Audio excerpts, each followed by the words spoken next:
Thank you, Mr. Speaker. Mr. Speaker, I come to the floor today to talk about America's #1 anti-poverty program for the elderly and the #1 anti-poverty program for children.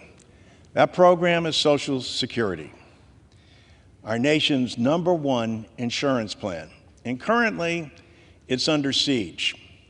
Both Senator Wyden and President Biden have, I think, rightly said that what this amounts to is a buzzword for cuts to Social Security, a fiscal commission that's designed to have backroom meetings without hearings, unamendable, and yet bring to both floors of the House and Senate an up or down vote, put together by 16 people, 4 who have no vote, and 6 from the Senate, 6 from the House, only 7 votes required to pass a bill that goes directly to the floor for a vote. That is an abomination and derelict of duty on behalf of the House and the Senate, and I strongly oppose it. It's been 53 years since Congress has enhanced Social Security.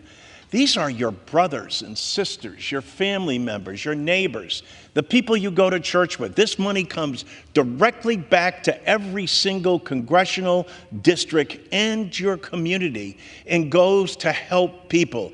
The average Social Security check is $18,000 for a male, $14,000 for a female, and there are 5 million of our fellow Americans who get below poverty level checks from the government, below poverty level checks, because Congress hasn't taken the responsibility. We have a plan to change that. We put our plan out on the floor. Contrast that with a behind closed door study. How about we do something for the American people like vote, Mr. Speaker?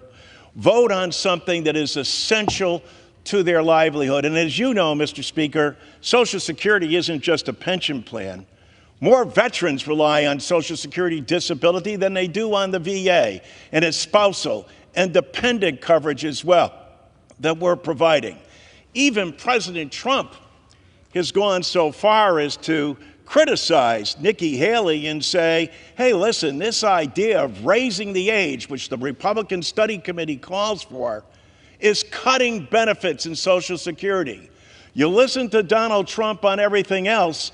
Let us hope that you understand in what he's talking about here in terms of gutting Social Security and causing across-the-board cuts to a vital program that every single American needs. Mr. Speaker, there are also more than 28 million Americans who the only benefit that they have in retirement will be Social Security.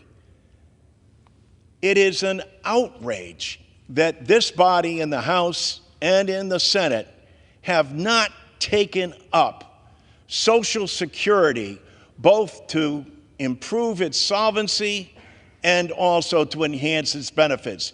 We have a program that does that, a 2% across-the-board increase for everyone, lifts 5 million Americans out of poverty who've paid into a system all their lives and get below poverty level checks from the government because of Congress inaction. It repeals WEP and GPO for teachers and firefighters and municipal employers. It will provide a tax break for more than 23 million Americans. And it does so by simply lifting the cap on people over $400,000. And what does that do?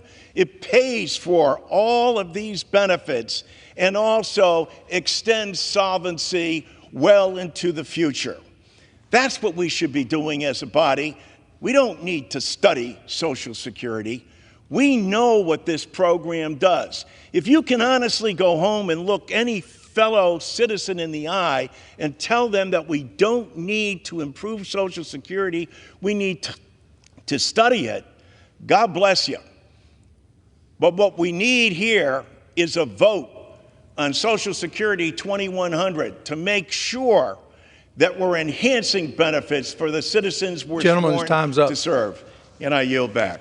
Thank you. Chair now recognizes